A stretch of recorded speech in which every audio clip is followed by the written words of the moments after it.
Salut tout le monde, c'est le D, bienvenue dans ce tout nouveau podcast, j'espère que vous allez bien. Aujourd'hui on parle d'évolution prismatique, notamment de sa sortie en français. Bien sûr, on va aborder la sortie japonaise qui arrive là très vite dans les jours à venir. Même si vous regardez ce podcast, voilà, c'est là, c'est imminent. Et on va aussi aborder le sujet des précommandes. Bon, les précommandes on en parle souvent, c'est un sujet qu'on aborde régulièrement. Et je vois que règne un flou entre vendeurs et acheteurs. On n'a pas trop compris le système des précommandes. Quand est-ce qu'il faut précommander, pourquoi il faut précommander et quel est le risque notamment lié aux précommandes. Bon, je sais, il est grand temps que je passe chez le coiffeur et chez le barbier. Ça va pas du tout, mais je manque de temps et pourtant les journées sont longues, mais elles sont très longues et à la fois très courtes. Vous connaissez le fameux dicton, le fameux slogan, installez-vous confortablement, prenez votre petit café, votre petit thé chaud de l'hiver. C'est parti pour un tout nouveau podcast Pokémon avec le D. Bon, Évolution Prismatique va sortir dans quelques jours à l'heure où je tourne ce podcast au Japon, dans une semaine approximativement. Donc peu importe quand vous regardez ce podcast, il y a fort à parier que d'ici quelques jours, quelques heures, cette nouvelle édition en japonais soit disponible. On va pas revenir sur le fait que cette édition elle marque un tournant véritable dans le bloc, un tournant qui avait déjà été initié avec Étincelle déferlante, à savoir Super Electric Breaker et l'édition précédente en japonais qui était Dragona Paradise. Paradise Dragona, c'est un des deux. Je fais toujours l'amalgame. Je sais que vous aussi. Tiens, d'ailleurs, avant de continuer plus dans ce podcast, n'oubliez pas de vous abonner et de liker, ça fait toujours plaisir. Donc là, on arrive sur Évolution Prismatique. Ça y est, ça va être disponible et on va notamment parler des précommandes. Alors, les précommandes sur le japonais, c'est toujours moins complexe et moins compliqué que le français. Pourquoi ? On a globalement moins de problèmes de stock sur le japonais. Le japonais, c'est imprimé dans une tellement grande quantité que généralement, nos revendeurs, ils n'ont pas trop de problèmes à s'en fournir. Par contre, en revanche, le français, c'est tout à fait différent. Tout le monde veut se procurer du Évolution Prismatique, à savoir que Évolution Prismatique, selon mes informations, alors à vérifier, mais sortira bel et bien en deux vagues. Sur la première vague, qui devrait arriver aux alentours de mi-janvier, on aura les ETB, on aura différents coffrets que j'ai sous les yeux, on aura les tripacks, et plus tard viendra les fameuses mini-tines, le fameux coffret mystère, vous savez, avec une de ces cartes que vous allez pouvoir retrouver stampées, hein, des évolutions d'Evoli, et les bundles, ils arriveront. Alors voilà, certains diront bundle qui tapé, moi je suis toujours perdu dans le qui tapé, le bundle, je sais trop jamais. Pour moi là c'est un bundle. Le bundle, ils arriveront logiquement début mars. Donc ça fait quand même deux sorties bien distinctes avec 2 mois d'intervalle, donc ce sera des vagues. Donc il y a fort à parier que pendant tout ce laps de temps, on puisse quand même retrouver régulièrement des réassorts de produits évolution prismatique, ce qui n'est pas pour nous déplaire. Maintenant que vous savez ça, on va essayer de décrypter un petit peu le pourquoi du comment il y a la guerre véritable des précommandes sur le marché français. Il faut savoir que plus ça va, plus les précommandes arrivent tôt chez vos revendeurs. Et plus une précommande arrive tôt, moins c'est gage de qualité. Encore une fois, j'insiste sur le fait que je parle du marché français, je ne parle pas du japonais. Le japonais, c'est vraiment un monde à part, que j'ai envie de dire. Le français, pourquoi ? Parce qu'en fait, tout le monde veut se battre en tant que revendeur Pokémon, en tant que boutique, pour avoir la plus grosse quantité possible de stock. On sait que ça va s'écouler comme des petits pains, donc bien sûr, chaque revendeur veut manger, c'est normal qu'il ait envie d'avoir la plus grande précommande. Seulement, qu'est-ce qui va se passer ? Il va y avoir deux facteurs qui vont être ultra contraignants, même peut-être trois. Le premier truc, c'est que pourquoi moi, en tant que revendeur, c'est théorique, je ne suis pas revendeur Pokémon, hein, mais je voudrais lancer mes précommandes le plus tôt possible. Tout simplement parce que si vous précommandez chez moi, il y a fort à parier que vous n'allez pas précommander chez le voisin. Vous voyez ce que je veux dire ? Votre trésorerie, vous allez donc la placer chez moi. Et moi, logiquement, en tant que bon revendeur, je suis censé stocker cette trésorerie et ensuite l'envoyer à mon fournisseur. Néanmoins, quand j'ouvre les précommandes le plus tôt possible, eh bien, la vérité, c'est que je n'ai aucune allocation de mes stocks confirmée. Voilà, c'est comme ça que ça se passe. Plus un revendeur ouvre tôt, plus il y a fort à parier qu'ils ne connaissent pas ces allocations. À l'heure où je vous parle, ce jeudi 28 novembre, la grande majorité des revendeurs Pokémon français sur Évolution Prismatique ne connaissent pas leurs allocations exactes. Ils peuvent estimer leur allocation en fonction de leurs précédentes commandes, des précédents stocks qu'ils ont reçus sur les précédentes éditions, mais il y a aussi un autre facteur qui va rentrer en jeu, et malheureusement c'est la vérité, il y a, j'ai pas envie de dire la copinerie, mais il y en a qui ont un petit peu des passe-droits, qui ont un petit peu plus de... Voilà, qui sont un petit peu plus proches, on va dire, de leurs commerciaux, qui sont un peu plus proches de leurs fournisseurs, que ce soit Asmodée ou d'autres, et qui sont en capacité, quand il y a ce genre de série, de récupérer un peu plus de stock, et très souvent, c'est malheureusement au détriment de quelqu'un d'autre. Eh bien oui, les stocks, ils sont pas infinis, donc si moi j'ai plus de stock, qu'on m'accorde plus de stock, il y a fort à parier qu'il y ait un voisin qui ait moins de stock. Et c'est vraiment le chat qui se mord la queue, parce que plus je lance mes précommandes tôt, plus je suis en capacité de récupérer de la trésorerie et de dire à mon fournisseur: voilà, moi je peux payer tout de suite tant. Et à côté de ça, je prends un risque énorme, tout simplement parce que je n'ai pas d'allocation pour le moment qui me sont confirmées. Donc quelque part, je joue avec la trésorerie de ma communauté, ou du moins de ma clientèle, parce que je ne peux finalement pas véritablement leur garantir que je serai en capacité de leur fournir le produit. Il faut bien comprendre que c'est très compliqué, parce qu'il y a beaucoup de revendeurs. En fait, vous, de votre œil un petit peu, j'ai envie de dire, de consommateur, vous voyez un petit peu l'élite des revendeurs, il y a des noms connus.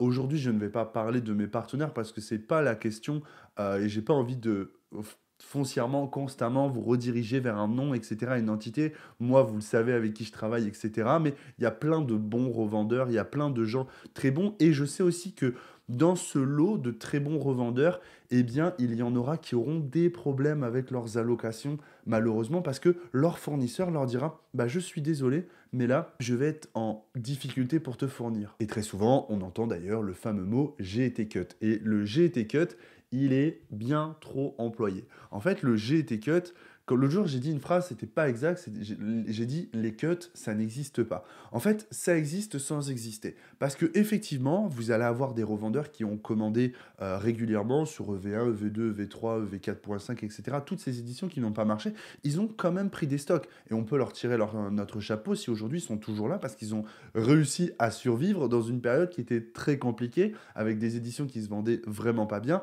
sans parler de toute cette concurrence où on voit des displays pop à 140 euros, etc., etc. Donc pendant un très long laps de temps, ils ont eu des difficultés à manger, hein, très clairement, il faut être honnête. Et aujourd'hui, il y en a parmi eux qui ne vont pas être énormément fournis en Pokémon évolution prismatique, et ça, c'est pas très cool. Mais revenons-en au cut, le cut. Alors, globalement, le cut, c'est un mot qui est très mal utilisé, qui est souvent employé, et finalement, on ne sait plus trop ce que ça veut dire. Et c'est devenu un petit peu une excuse à tout va. Un professionnel qui n'est pas en capacité d'assumer finalement les précommandes sur son site vous dira: oui, mais j'ai été cut. Et du coup, qu'est-ce que ça engendre? Bon bah, vous avez envoyé votre trésorerie, votre argent pour avoir un stock. Le professionnel a stocké probablement votre trésorerie pendant très longtemps, parfois même l'a utilisé pour faire autre chose, pour rentrer, voilà, pour acheter un autre item, rentrer de l'argent, faire fructifier cet argent, parce qu'il a ouvert les précommandes extrêmement tôt, encore une fois, sans avoir de confirmation d'allocation de la part de Asmodée ou d'un autre fournisseur. Et au moment où son fournisseur lui a dit: ok, voilà tes allocations, il s'est rendu compte qu'il n'avait pas le stock pour fournir toute sa clientèle, et donc il vous dit: j'ai été cut. Et là, le mot cut, il est très très très très mal employé. Pourquoi? Parce que ce n'est pas un cut. Tout simplement parce qu'il n'avait pas d'allocation définie. Eh oui, elle est là la grande différence. Alors que, par exemple, un revendeur expérimenté, je vous dis une bêtise, hein, c'est théorie. Euh, Son fournisseur va lui dire: très bien, pour évolution prismatique, je suis en capacité de te fournir 300 ETB évolution prismatique. Lui, il va mettre les 200, il va mettre 200 ETB sur son site, parce qu'il n'est pas bête, il sait très bien que euh, il pourrait y avoir peut-être un éventuel problème sur la quantité. Donc, pour être safe, il va mettre 60% à peu près de son stock en précommande. Donc là, lui, il a ses allocations en précommande. S'il est encore plus intelligent et qu'il peut se le permettre, qu'il est encore plus prudent, il met une partie du stock et il en garde une partie au chaud. C'est pas pour spéculer, c'est tout simplement pour prendre les devants au cas où il y aurait un véritable cut. et tout se passe très bien. Et là, il lance les précommandes. Donc, il y a deux façons d'employer le mot-cut. Comme je vous le disais, il y a ces fameuses personnes qui vont lancer des précommandes sans connaître leurs allocations, et il y a ceux qui vont mettre des précommandes en connaissant leurs allocations, mais qui arrivent au dernier moment, leur fournisseur va leur dire « Ah bah finalement, désolé, je ne peux pas te fournir 300 ETB, mais je peux t'en fournir que 100. » Ça, c'est ce qu'on appelle un véritable cut. De manière générale, c'est quand même plus rare. En fait, c'est plus rare, c'est terrible parce que ça veut rien dire ce que je suis en train de dire. C'est plus rare, mais c'est le seul véritable cut qui existe. Il faut bien comprendre que l'autre exemple où je mets en précommande des items dont je n'ai pas les allocations, c'est pas un cut. C'est pas un cut en fait. Vous n'avez jamais eu d'allocation confirmée, vous n'avez pas de stock confirmé, mais vous vendez un produit tout de même en spéculant sur le fait que vous allez avoir une telle quantité. Donc c'est pour ça que je vous dis souvent, achetez chez des vendeurs confirmés qui ont de l'expérience, etc., etc. Maintenant, il y a d'autres choses aussi à comprendre. Alors là, on rentre un petit peu dans le vice, hein. Attention, je dis pas que c'est le cas. Maintenant, on a beaucoup d'expérience. Les revendeurs Pokémon aussi ont beaucoup d'expérience et globalement ne font plus ça, mais ça a pu arriver par le passé. Qu'est-ce qui peut se passer? En tant que entreprise, société, je suis en capacité de cumuler des dettes. Cumuler des dettes, c'est pas quelque chose qui est gravissime. Pourquoi? Parce que potentiellement, regardez, moi j'ai investi 50 000 euros dans Rise sur la prochaine édition. C'est pas pour vous placer Rise à tout va, c'est tout simplement pour vous expliquer factuellement ce qu'il en est. J'ai payé 20 000 euros de cette précommande. Je dois encore 30 000. Concrètement, voilà où j'en suis. Donc j'ai versé 20 000 et je dois 30 000. À l'heure actuelle, ma société, mon entreprise est donc redevable de 30 000 euros auprès de Rise. Néanmoins, ce n'est pas gravissime parce que je vais recevoir cette commande et la valeur de cette commande marchande s'élève à bien plus que cette valeur de dette. Donc, ce n'est pas un souci. Le seul truc, c'est qu'il faut que je rentre la commande, que je travaille. Donnons un chiffre, on va dire par exemple 100 000. Voilà, cette commande vaut 100 000 euros. Donc, quand je vais la rentrer, je serai en capacité de payer ma dette. Donc, en soi, si vous voulez, quand on dit avoir des dettes, c'est pas un souci. Maintenant, va se poser un autre problème sur les précommandes, c'est que mettez quelqu'un qui est dans ma position. D'accord? Donc j'ai cette fameuse précommande, je dois encore 30 000. Et là, j'ai une nouvelle opportunité. D'accord? J'ai une nouvelle opportunité, je me lance sur Pokémon. Écoutez bien, hein, parce que c'est... Je me lance sur Pokémon et je me dis, tiens, je vais me lancer avec Évolution Prismatique. Ok, j'ouvre les précommandes sur Évolution Prismatique. Donc pour le moment, je n'ai pas de stock dédié, etc., etc. J'y vais un peu à l'aveugle. Je vends pour 30 000 euros. Voilà. Je vends pour 30 000 euros d'évolution prismatique. Ça va très vite. Je vais me servir de ces 30 000 euros pour les envoyer au fournisseur au moment où il me les aura donnés. Qu'est-ce que tu fais, Conit? Je vais me servir de ces 30 000 euros pour les envoyer à Rise. Avec l'argent que vous m'avez envoyé, je vais payer une dette. Et ensuite, je vais continuer. Je n'avais pas encore lancé les précommandes sur les bundles et je vais lancer les précommandes sur les bundles. Et je vais me servir de l'argent des bundles pour payer la première partie d'évolution prismatique à mon fournisseur, etc., etc. Ce qui fait qu'en fait, je cumule les dettes et je rentre un petit peu, c'est pas vraiment exact, mais dans ce fameux système de Ponzi, je lance constamment des nouveaux produits pour payer les précédentes dettes. Et contrairement à ce que certains peuvent penser, c'est beaucoup plus simple de se laisser tenter dans ce genre d'engrenage que ce que les gens imaginent. Souvent, on se dit « Ouais, mais non, mais je vais pouvoir gérer. » Et en fait, très vite, vous vous retrouvez dépassé. Avoir une dette, entre guillemets, comme par exemple celle que j'ai sur Rise, n'est pas problématique. En revanche, cumuler différentes dettes et se servir de nouveaux produits pour payer de précédentes, etc., non, vraiment, faut vraiment oublier. Et on a connu des revendeurs dans l'histoire qui ont fait ça et qui se sont malheureusement retrouvés avec des montagnes de problèmes à lancer constamment de nouvelles précommandes et se servir de l'argent de ces précommandes pour les renvoyer sur des précédentes dettes. Et donc, ils ne pouvaient pas honorer l'argent de la fameuse précommande auprès de leur fournisseur et ça devenait très vite un casse-tête et on se retrouve avec des situations comme on a pu voir par le passé. Tout ça, c'est forcément accentué par le fait que Évolution Prismatique est une édition qui est extrêmement attendue, qui est, on peut le dire, déjà extrêmement prisée. on sait pertinemment que c'est une édition qui va être massivement stockée, massivement ouverte, massivement stalkée, massivement vraiment, voilà, tout ce que tu veux, hein, tout ce qui en va avec massif, voilà, il n'y a pas de problème. Les gens vont vouloir avoir des items scellés, moi le premier, hein, si je peux avoir des cases de coffret, des cases de tripack, des cases de TB, je vais en prendre dans la mesure de mes finances disponibles, mais je vais en prendre. Le bundle, je vous en parle même pas, le display bundle, ça risque d'être une folie. Bref, il va y avoir un engouement autour de cette édition et tous ces facteurs finalement mis bout à bout poussent le fait que vous avez des vendeurs qui vont lancer des précommandes le plus tôt. Donc finalement, mon petit tips que j'avais déjà dit, suivez globalement un petit peu tous les vendeurs sur les réseaux sociaux et vous allez voir que un revendeur qui lance 3 mois avant la sortie la précommande d'une édition comme celle-ci, c'est qu'il y a un problème. S'il est tout seul à lancer cette précommande, c'est qu'il y a un souci. Voilà.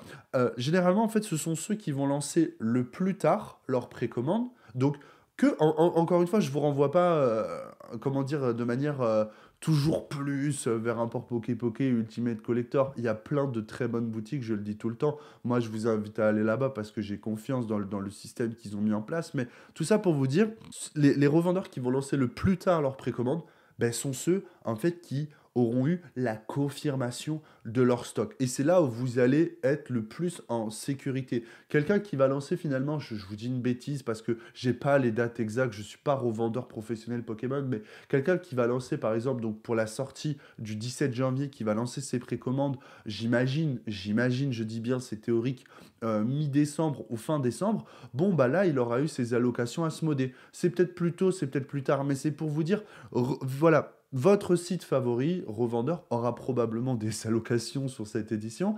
Et plus il va lancer tard, plus ça veut dire qu'il aura la certitude en théorie. Et il faut suivre les réseaux sociaux de vos revendeurs notamment parce qu'ils vous diront sûrement « Ok, j'ai eu mon allocation Asmodée, j'ai tant de trucs, tant de trucs, tant de trucs. » Et ça, c'est un gage de sérieux. Quand vous avez des revendeurs qui lancent, par exemple, le 15 novembre, des précommandes évolution prismatique en FR, bon, s'ils lancent 10 ETB, ok, d'accord.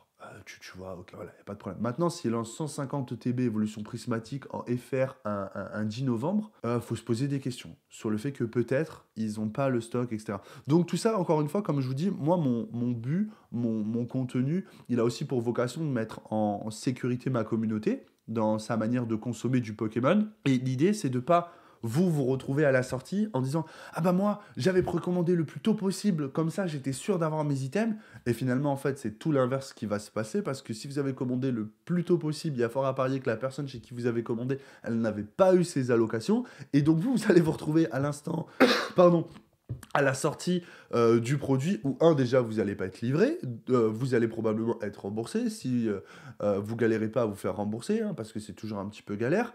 Et ensuite, tout simplement, le produit que vous voulez sera probablement plus disponible ou en tout cas plus si facilement accessible. Donc, voilà, tout pour le format des précommandes. Après, bien sûr, je tire pas à balles réelles sur tout le monde. Vous avez plein, je le sais, de très bons revendeurs qui ont beaucoup consommé sur EV et qui malheureusement n'auront pas l'opportunité d'être fournis sur 8.5. Et ça, c'est un des problèmes qu'on a en France, malheureusement, actuellement, avec les fournisseurs. J'ai pas envie de dire ça à la tête du revendeur, mais on sait, moi je suis pas dans le circuit, mais je le sais parce que je connais plein de pros qui me l'ont dit, le circuit il est un peu tronqué. Voilà, il y en a plein qui ont des privilèges, d'autres qui en ont pas. Bon, est-ce que c'est bien, est-ce que c'est pas bien? En fait, je suis même pas là pour vous dire c'est bien, c'est pas bien. Je suis juste là pour vous dire ça fonctionne comme ça, c'est factuel. Donc voilà, à partir de là, ok. Maintenant, parlons un petit peu plus d'évolution prismatique sur ce podcast. Mes podcasts, je les veux chill, hein, je les veux détendre.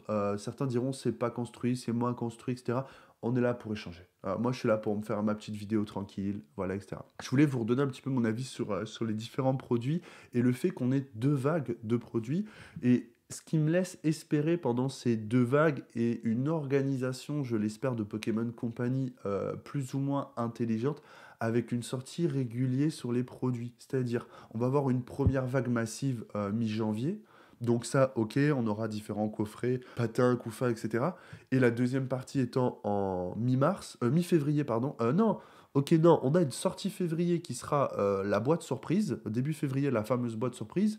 Et mars, on aura les bundles, et avril, on aura un nouveau coffret, celui avec la petite pochette d'Evoli. En fait, je me dis, ce que j'espère, c'est que durant tout ce laps de temps, durant tout ce premier trimestre de l'année 2025, j'espère que régulièrement, on aura du réassort, pas du reprint. Un reprint, pour rappel, c'est une réimpression, ça veut dire qu'on relance les machines pour réimprimer les cartes. Là, c'est pas ça. C'est tout simplement un restock, ça veut dire qu'on n'a pas encore distribué tous les stocks. Et j'aimerais bien qu'il y ait différentes vagues pour tout simplement permettre à tout le monde d'avoir un matin un petit coup de chance de se pointer dans son supermarché et de tomber sur du évolution prismatique. Parce que dans un premier temps, ça va être la guerre.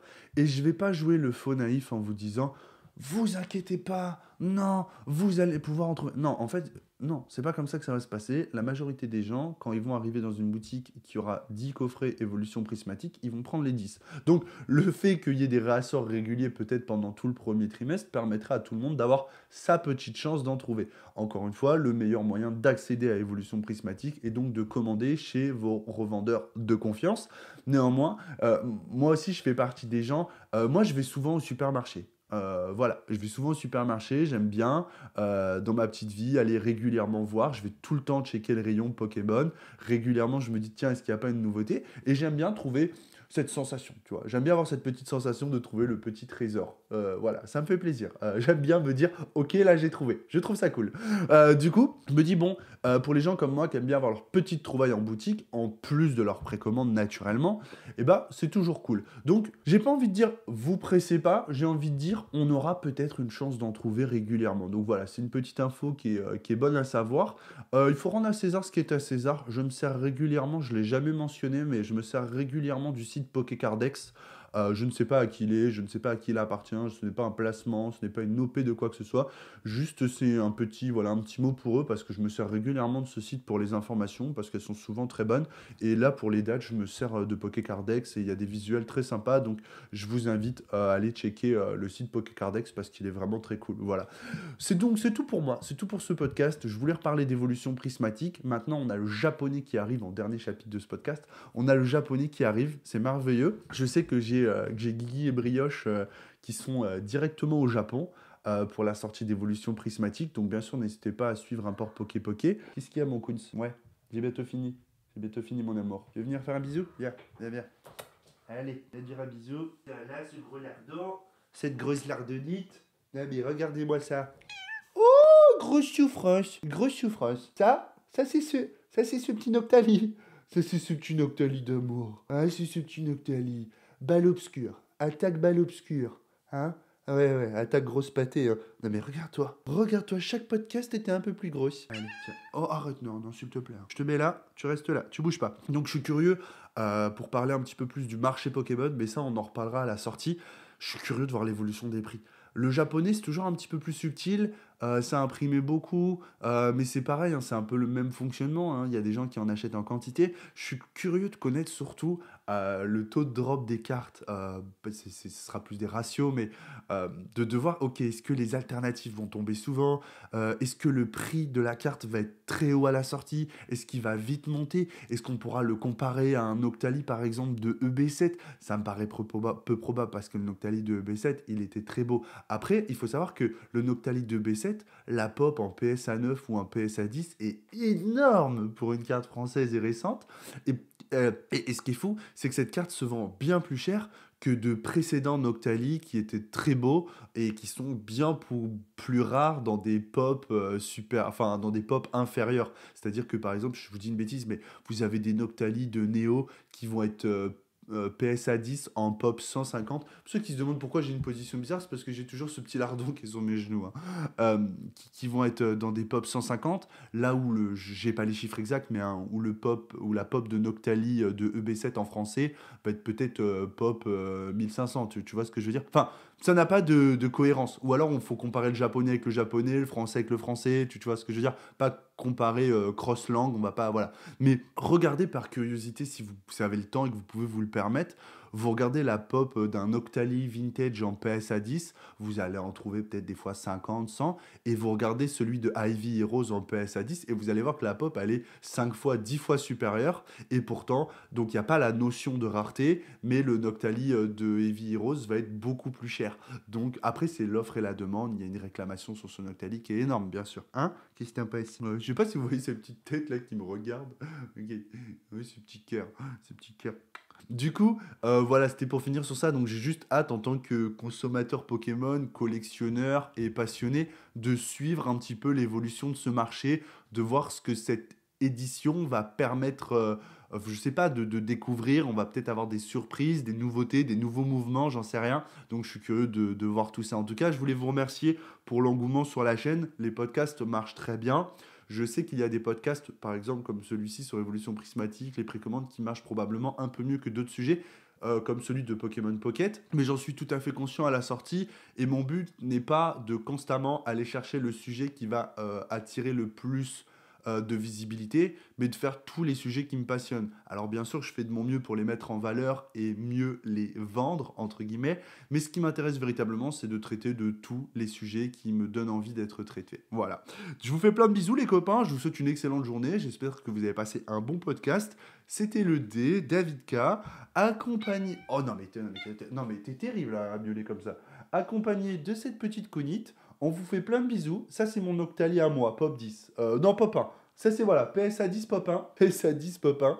Allez, tiens, ma petite femme. Descends, mon chut amour. Te perds tellement. Je vous fais plein de bisous. J'ai plein de poils partout. Je vous souhaite une excellente journée. Je vous dis à très bientôt. C'était le D, David K pour la communauté et les passionnés. Peace.